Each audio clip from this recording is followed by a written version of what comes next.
My name is Ben Zotto. I'm sort of a independent historian, writer, and it turns out typographer. I recently fell into an obsession with San Francisco street signs, ended up doing a lot of research on it, as well as ended up building a font, and I'll talk about that. But we'll really get going when the slides switch over. This is a tight presentation to plan for. When you picture San Francisco street signs, this is probably what you're imagining. Bold, all caps, black on white, rounded rectangles. This is, of course, a famous intersection photographed at a famous time in 1967. San Francisco street signs don't actually look like this today, though, and we'll see how they've evolved and why. Street signs are small and subtle parts of the visual environment, but they're everywhere. So they brand a city in the minds of locals and visitors. The great cities use this to their advantage. Here's Los Angeles, Paris, London, and even Santa Barbara shows how much you can do with color and typography. The current San Francisco design dates to the late 1940s, but street signs have existed in the city since the post-gold rush of the early 1850s. There were no lost tourists or wayfinding motorists to cater to, so there was no consistent design. By the 1880s, street names printed on gas lamps were common downtown. Here you can see DuPont Street, now Grant Street. The signs worked because you were only moving at the speed of walking or maybe driving a horse.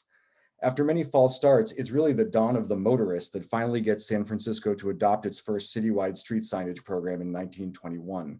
These signs are enameled porcelain steel, white letters on a deep blue background held in metal frames. They are deployed throughout the city, not just the downtown area, and they're designed specifically to be visible to passing drivers. Here are some examples of the 1920s signs coming up, and notice that there are at least 3 different widths of type here. When you hold the text height constant and fix the width of the sign, the only way to accommodate varying numbers of characters is by using different widths. And we'll see that again in a bit too. There are no curves in these letters, just chopped off corners. This text style was common in the early 20th century wayfinding. But along comes 1946, America has won the war, California is in its golden age, and the culture of the automobile has fully taken over. Urban planning is largely about how cars will get to and around cities. This is the era when massive urban highways are being planned for San Francisco. The city decides the blue and white signs just aren't easy enough to read from cars, so they go back to the drawing board. And this is what they come up with. This is the final engineering sample made for approval by city leaders. It's the design they went with and the same basic idea we have now. There are 4 nameplates, 2 for each cross street, plus the block numbers on separate smaller plates. They kept the enameled steel, believing it was resistant to salty ocean air. The text is bold, black on white, and it's embossed so it's more legible in slanted light. The sign is quite a bit larger, 33 inches wide by 7 inches tall, and there's a black embossed rounded border around the edge. Note also the type of street here, or avenue, boulevard, etc., is also omitted except where it would be ambiguous. Less is more. It's a really clean, tight design, and it goes into service very quickly, replacing the blue signs by 1950. The lettering is now 4 inches tall, and now we get some interesting typography. There were not quite yet standards for this sort of thing. The lettering is based on, but not exactly the same as, the lettering in a 1927 Highway Association manual. It's chunky and blocky, and like the earlier letters, has jaunty rounded corners and has been tweaked to look great when it's embossed.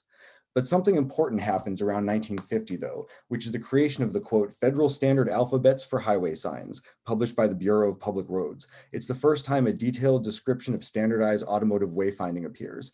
You can see the metrics for each letter form in the table of values for given letter heights. This was adopted most significantly across the new interstate highway system. Here's a photo from the East Bay in 1959, but if the signs look familiar to you, it's because that lettering is still in use to this very day. The formal name is a mouthful, but designers tend to call this typeface Highway Gothic, and it brands the US road system. It's chunky, decently readable, and had an instant personality to it. The Federal Highway Administration today specifies this typeface in 6 widths called series, and they're named Series B through Series F. There used to be a very skinny Series A, but it's been discontinued due to lack of readability. Notice how those Series F letters are square in dimension. That may start to look familiar. And as went the country, went San Francisco. So not long after starting the mid-century street sign program, the county sign shop dropped the chunky lettering style and all new signs were made with Highway Gothic in all caps. This is a real sign from a real street called Font Boulevard. Fun fact, there's also a Kern Street in the city. The updated font used those same 4 standard widths as the earlier ones. They corresponded to series F, E, C, and B of the Highway Gothic, I think, and Series D, I think, was skipped. These signs were in production through the 1960s, but time and sign technology move on. In the 70s, the embossed steel was dropped in favor of flat aluminum plates with a more reflective crushed glass surface. The embossed signs stuck around in service until they rusted, and today they only exist as vestiges stuck to the side of the odd building. But these ones are still everywhere. The same basic design was retained, but they're a bit less dramatic. This style was produced for decades, and the SFMTA doesn't replace street signs unless they have to, so they're still very common.